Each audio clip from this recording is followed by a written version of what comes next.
can an 8-year-old GPU still tear through the chaos of the Far Cry universe in 2025? Let's crank it up and find out, shall we? Today we'll be putting a GTX 1070 Ti paired with an Intel i7 700K and 16GB of DDR4 dual-channel RAM to the test across the Far Cry series. And with this game currently on sale, now is the perfect time to see what this old beast can still do. Now, quick heads up, Far Cry 2, Far Cry 4, and unfortunately Far Cry 5 won't be in this video since I don't have them on hand, but everything else is getting pinched, stressed, and pushed to the limit. So, let's see, does the 1070 Ti still have the firepower to survive the jungle, the chaos, and the courts, or has time finally caught up with this once mighty GPU? Let's jump in and find out. Starting off with Far Cry 3, this was my personal favorite and the very first Far Cry game I ever played. At the time, it felt ahead of its generation, introducing never-before-seen physics like bullet splashes and impressive environmental interactions between the character models and weapons.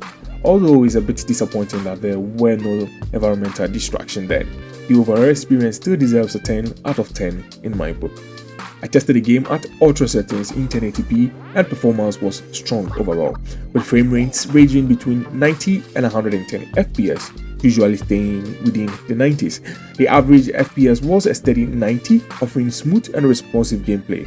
However, the 1% low dipped to 34 FPS, which was surprisingly low and not what I expected from a game this old.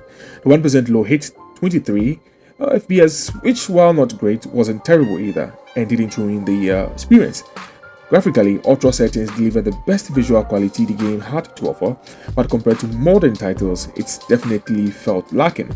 Still, for its time, the graphics were some of the best out there, and the vibrant world combined with the intense storytelling and solid mechanics made it an unforgettable experience.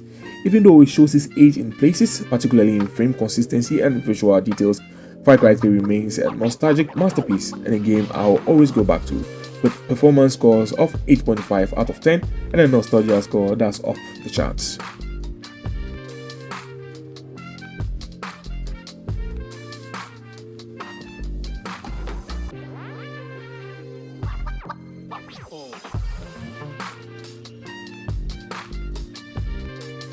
Cry Primal is perhaps my all-time favorite in the series.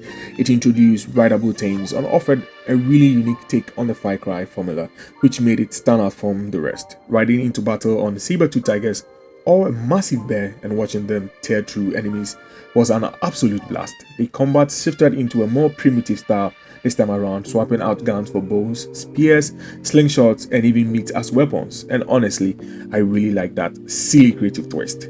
I tested the game at ultra settings in 1080p and performance was solid overall, with frame rates ranging between 60 to 70 FPS, mostly staying in the 60s, making gameplay feel smooth and quite enjoyable.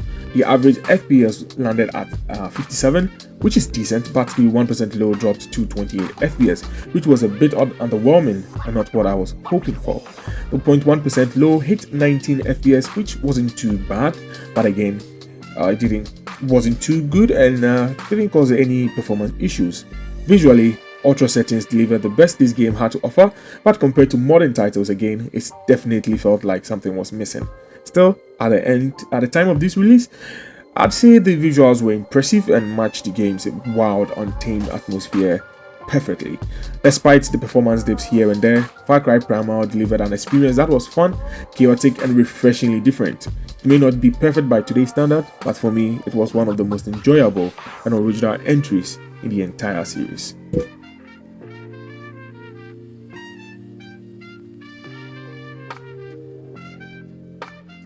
I didn't get to play much of Far Cry New Dawn, but for the time I was spent with it and everything I've seen, it might just be one of the best in the series. There's something special about it, the vibrant world, the tone, the overall, the top design choices all came together in a way that's easy to appreciate.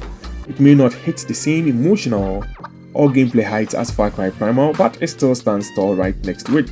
And honestly, I really like people who love this game because they clearly get the fun and chaos New Dawn was going for. I tested the game at ultra settings in 1080p with frame rates ranging between 68 to 50 FPS, typically staying in the 60s, which gave me very good and consistent performance. The average FPS was right on 60, but the 1% low dipped to 28, which was a bit disappointing again and not quite what I expected. The 1% low hit just 9 FPS, which is definitely rough and caused a few noticeable hitches during intense moments. On the visual side, ultra settings look impressive. The graphics were much more detailed and refined compared to older entries, and the color palette really popped. It felt immersively bold and had a strong sense of contrast that made every scene feel unique and alive. All in all, while I didn't get to dive deep into Far Cry New Dawn, what I experienced left a strong impression. It may not be perfect, but it's a wild and colorful ride. If this game is your favorite, I get it. You've got great taste.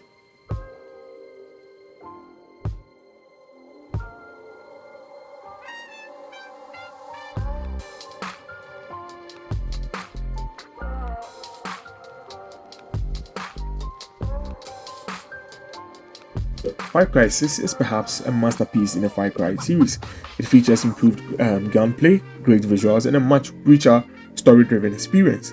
The animal companions are not rideable this time, but they are still adorable and bring their own chaotic energy to the game. Whether you're a long-time Far Cry fan or just diving in, this one delivers something special, or at least it did for me. Let me know what you think down in the comments. I tested the game at medium settings in 1080p and performance was decent with an average FPS of 40 around 40 FPS. It is starting to show its age a bit, though that might be due to some CPU bottlenecking. The 1% low came in at 20 FPS, which is not bad but could definitely be better. The 0.1% low dipped all the way to 8 FPS, which is getting into rough territory and caused a few stutters. Usually, medium settings still looked pretty good. The graphics were detailed and refined, offering an immersive experience with rich contrast and solid design. For a more stable frame rate, I would actually recommend increasing the resolution slightly to help offload some of the pressure from the CPU and smooth things out. Overall, Far Cry 6 might not be flawless, but it still stands as one of the strongest entries in the series, thanks to its polished gameplay, rich world, and cinematic approach. So, after pushing the GTX 1070 Ti through the Far Cry gauntlet in 2025, how did it hold up? Honestly, this 8-year-old GPU still packs a huge punch. Whether it was the nostalgia chaos for Far Cry 3, the primal wildness of Far Cry Primal, the neon madness of New Dawn, or the cinematic action of Far Cry 6, the GTX 1070 Ti handled each game with confidence. Sure, it wasn't flawless. We saw occasional dips in frame pacing and some low percentile status, especially in newer titles like Cry Crisis, but even then, the experience remained playable and enjoyable. At 1080p, the card still delivers a very respectable performance across the series. With some minor tweaks, you can squeeze even more smoothness out of it. It's proved that good hardware can age gracefully. So, if you still got a 1070 Ti lying around, or you find one at a good price, it's absolutely still worth using in 2025. This GPU might be old, but it's far from obsolete.